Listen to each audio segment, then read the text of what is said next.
Berlin ist in Dunkelheit getaucht. 45.000 Haushalte sind hilflos. Vielleicht sind es mittlerweile sogar schon mehr als 100.000 Haushalte. Das ist kein Unfall, das ist ein Systemtest. Während andere Ihnen beibringen, wie man Feuer macht, werde ich Ihnen beibringen, wie man in diesem Betonfriedhof überlebt. Wasserkrise, digitale Privatsphäre und 72-stündiges Überlebensprotokoll. Los geht's. Warum hat die Vulkangruppe die Kabelbrücke ausgewählt?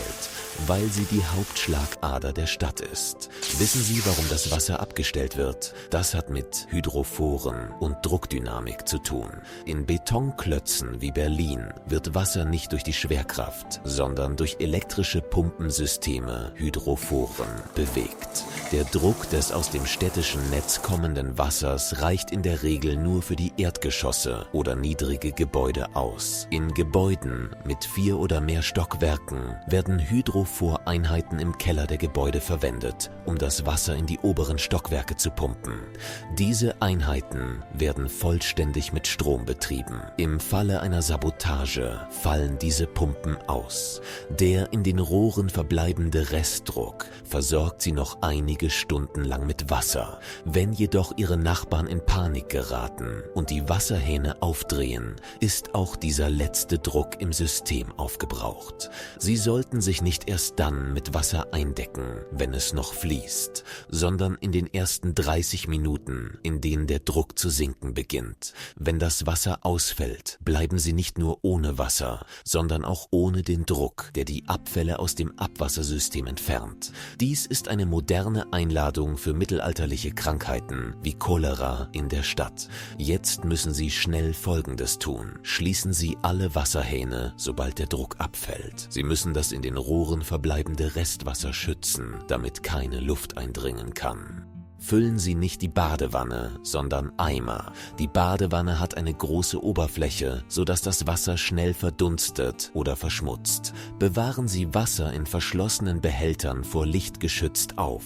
Das Spülventil zu betätigen ist Selbstmord. Vergessen Sie den Spülhebel. Legen Sie eine doppelte Müllbeutelschicht in die Toilette. Streuen Sie nach jedem Gebrauch eine Handvoll Katzenstreu oder fein zerkleinertes Zeitungspapier darüber. Das bindet Flüssigkeiten und verhindert Gerüche. Verschließen Sie den Beutel und bewahren Sie ihn in einem geschlossenen Eimer an einem kühlen Ort wie dem Balkon auf.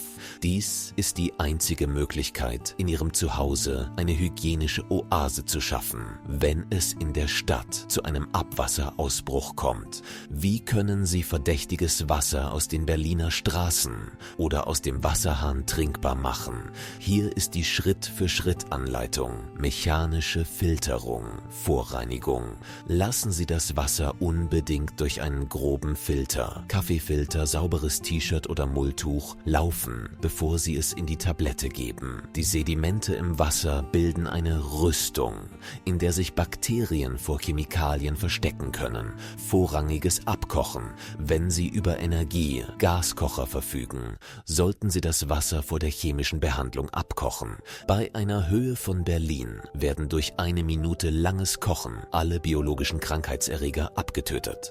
Chemische Ausfällung. Wenn das Wasser sehr trüb ist, geben Sie einen Teelöffel Alum hinzu. Rühren Sie um und warten Sie 30 Minuten. Die Verunreinigungen setzen sich am Boden ab. Gießen Sie das klare Wasser oben in einen anderen Behälter und geben Sie dann die Chlortablette hinzu. Schwermetallfilter. Die Tabletten entfernen keine Schwermetalle, Blei, Kupfer oder chemische Sabotagemittel. Verwenden Sie daher Leitungswasser nur, wenn Sie dazu gezwungen sind. Ihre Priorität sollte immer auf Wasser in verschlossenen Flaschen liegen, das Sie mit Tabletten sichern sollten. Letzte Warnung zum Thema Wasser. Meiden Sie undurchsichtiges, übelriechendes oder metallisch schmeckendes Wasser. Durst kann innerhalb von 3 Tagen zum Tod führen. Verschmutztes Wasser innerhalb von 3 Stunden. Befolgen Sie das Protokoll. Bleiben Sie am Leben. thermische Verteidigungsstrategie, das Wärmraumprotokoll. Es ist ein operativer Fehler, das gesamte Haus zu heizen. Sie sollten Ihre Ressourcen an einem einzigen Punkt bündeln. Isolierungsmaßnahme: verschließen Sie die Fenster des von Ihnen festgelegten Wärmraums mit Luftpolsterfolie, Plastikfolie oder dickem Karton. Durch die Schaffung eines statischen Luftraums zwischen dem Glas und dem Raum wird der Wärmewiderstand R-Wert erhöht. Dichten Sie die Türunterkanten mit Handtüchern oder Kleidungsstücken ab. Bodenbarriere: schaffen Sie Abstand zum Beton.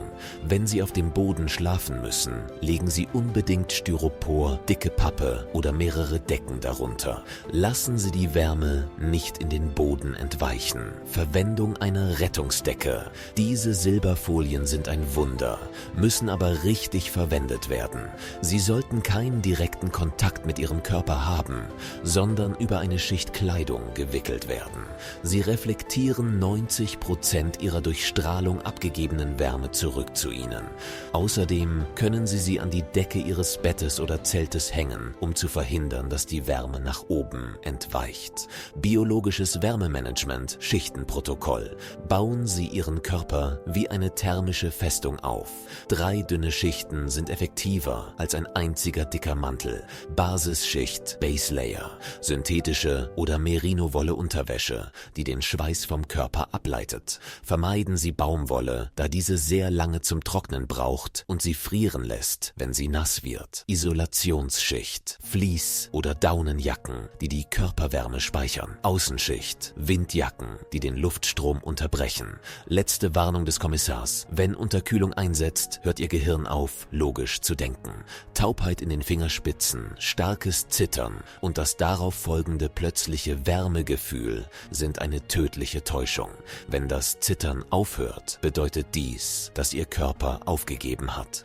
Trinken Sie sofort ein heißes, zuckerhaltiges Getränk und steigern Sie Ihre Stoffwechselwärme durch körperliche Aktivität. Rezept für die Ernährung im Notfall: Brennstoffmanagement. In einer Krisensituation sollte die Energie, die Ihr Körper für die Verdauung aufwendet, nicht ihrer Überlebensenergie entzogen werden. Prioritätenliste: verzehren Sie zuerst die verderblichen Lebensmittel aus dem Kühlschrank, Fleisch, Fisch, Milch. Dann gehen Sie zu den Lebensmitteln aus dem Gefrierschrank über. Öffnen Sie zuletzt Ihre Trockenvorräte und Konserven. Wassersparende Lebensmittel: verzehren Sie Lebensmittel wie Nudeln oder Reis, deren Zubereitung viel Wasser und Energie, Gas erfordert. Nicht in der ersten Phase der Krise, sondern entsprechend dem Stand Ihrer Wasservorräte. Logistiknahrung, Energie 5 BPER. Diese Notfallrationen nach NATO-Standards sind ein technisches Meisterwerk. Sie müssen nicht gekocht werden, erhöhen den Wasserbedarf nicht und liefern Ihnen mit einer einzigen Tablette 250 Kalorien. Im Berliner Winter sollten diese Rationen Ihr Haupttreibstoff sein. Technischer Schutz, das natürliche Kühlschrankprotokoll. Wenn die Außentemperatur in Berlin unter 4 Grad Celsius liegt, was derzeit der Fall ist Ihr Balkon Ihr größter logistischer Vorteil. Geschützte Lagerung: bewahren Sie verderbliche Lebensmittel in wasserdichten und luftdichten Behältern auf. Stellen Sie diese direkt nach draußen, an einen Ort, der vor Sonneneinstrahlung geschützt ist und für Tiere unzugänglich ist. Licht und Sauerstoff: um die Haltbarkeit von Lebensmitteln zu verlängern, sollten Sie diese nicht nur kühl, sondern auch dunkel lagern. Oxidation beeinträchtigt den Vitamingehalt und den Geschmack, was wiederum Ihre Stimmung beeinträchtigen kann. Letzte Warnung: Lebensmittel sind kein Luxus, sondern eine strategische Ressource. Vergessen Sie den Luxus von 3 Mahlzeiten am Tag. Tanken Sie mit kleinen Portionen, die Ihren Körper auf einem konstanten Energieniveau halten. Lassen Sie Konservendosen nach dem Öffnen nicht offen stehen. Oxidationsgefahr: verbrauchen Sie den Inhalt sofort oder füllen Sie ihn in Glasbehälter um. Operatives Rezept: Protokoll zur digitalen Unsichtbarkeit. Zur Signalabwehr sollten Sie die folgenden technischen Schritte Sekunde für Sekunde befolgen. Fahrer Faraday-Isolierung. Es reicht nicht aus, das Telefon einfach auszuschalten.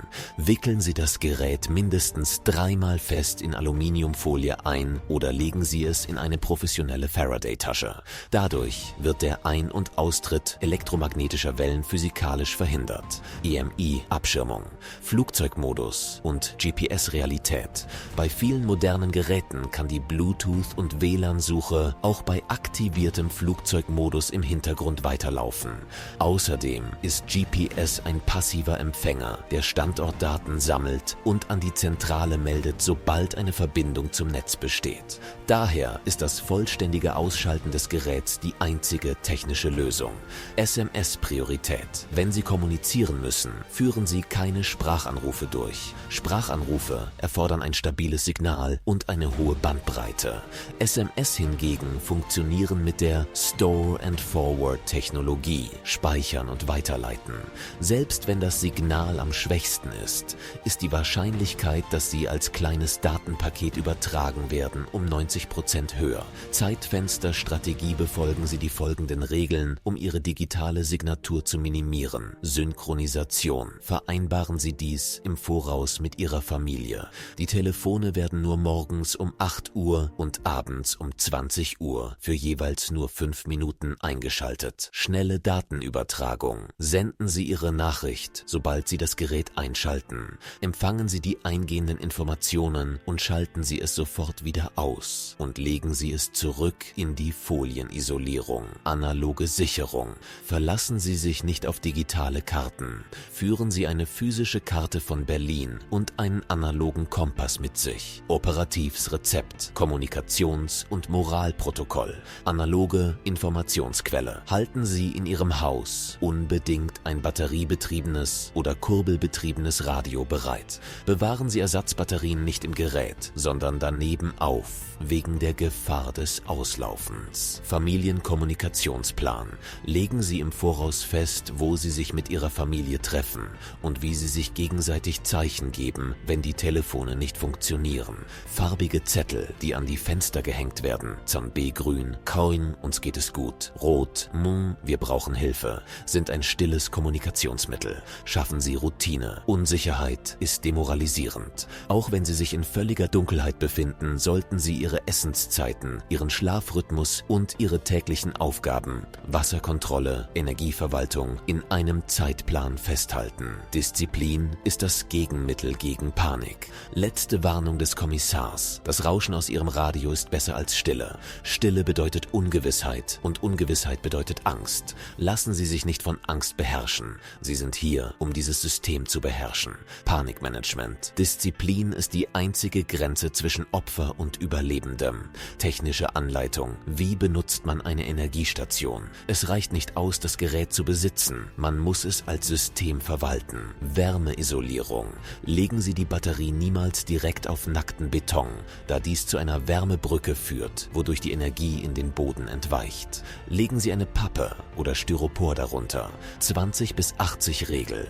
Unter normalen Umständen maximiert eine Lagerung der Batterie bei 80% Ladestand die Lebensdauer der Zellen. Wenn jedoch wie in Berlin die Gefahr von Sabotage besteht, sollte das Gerät immer zu 100% geladen und betriebsbereit sein. Warum Sie Jackery oder EcoFlow haben sollten? Denn im Berliner Winter funktionieren nur diese Geräte. Wattmanagement. Der Anschluss eines Wasserkochers an das Gerät verbraucht 1500 Watt und entleert den Akku in 20 Minuten. Verwenden Sie es stattdessen nur für Beleuchtung, LED, Kommunikation, Radio, Funk und kleine Elektronikgeräte. Verbrennen Sie die Energie nicht, sondern verwalten Sie sie. Integration von Sonnenkollektoren. Wenn es kein Stromnetz gibt, ist die Sonne Ihre einzige Chance. Positionieren Sie Ihre Paneele in einem Winkel von 45 bis 60 Grad, damit sie von der Wintersonne maximal profitieren und nicht im Schatten liegen. Letzte Warnung des Kommissars. Eine Energiezentrale ist kein Luxus, sondern das Herzstück Ihres modernen Schutzraums. Richten Sie Ihr System ein, testen Sie es und behalten Sie in aller Ruhe die Kontrolle über die Energieversorgung. Guten Abend, Berlin.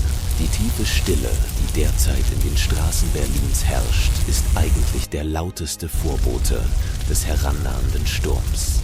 Der brennende Kabelbrücke in Steglitz-Zehlendorf hat nicht nur unseren Stromausfall verursacht, sondern auch gezeigt, wie zerbrechlich die moderne Zivilisation tatsächlich ist. Heute habe ich Ihnen hier anhand technischer Daten erklärt, warum Sie die Spülung nicht betätigen sollten, wenn Ihr Wasser abgeschaltet ist, warum Ihr Telefon zu einem Ortungsgerät wird und warum Live-PO4-Batterien im Winter Ihr einziger echter Verbündeter sind.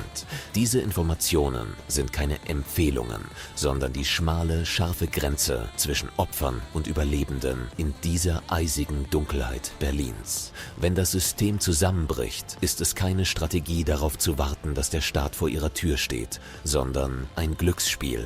In unserem Protokoll gibt es kein Glücksspiel, sondern nur Daten, Vorbereitung und Disziplin. Wenn die Stadt verstummt, muss ihr Wissen sprechen. Wenn die Dunkelheit hereinbricht, muss ihre Vorbereitung Licht spenden. Jetzt ist es Zeit zu handeln. Überprüfen Sie Ihre Wasservorräte zu Hause, stellen Sie die Frequenz Ihres Analogradios ein und befestigen Sie Ihren Geist wie eine Festung. Denken Sie daran, für den Vorbereiteten ist eine Krise nur eine Situation, für den Unvorbereiteten eine Katastrophe. Ich bin der Kommissar. Ich werde weiterhin den Puls Berlins und des Systems im Auge behalten und Sie professionell auf das schlimmste Überlebensszenario vorbereiten. Schreiben Sie Berlin in den Kommentarbereich unten und teilen Sie Ihre Kommentare mit. Halten Sie die Augen offen, die Batterien voll und Ihren Willen stahlhart. Wir sehen uns in der nächsten Analyse, wenn wir eine weitere Schwachstelle des Systems entschlüsseln. Bleiben Sie diszipliniert, bleiben Sie gut ausgerüstet, bleiben Sie am Leben.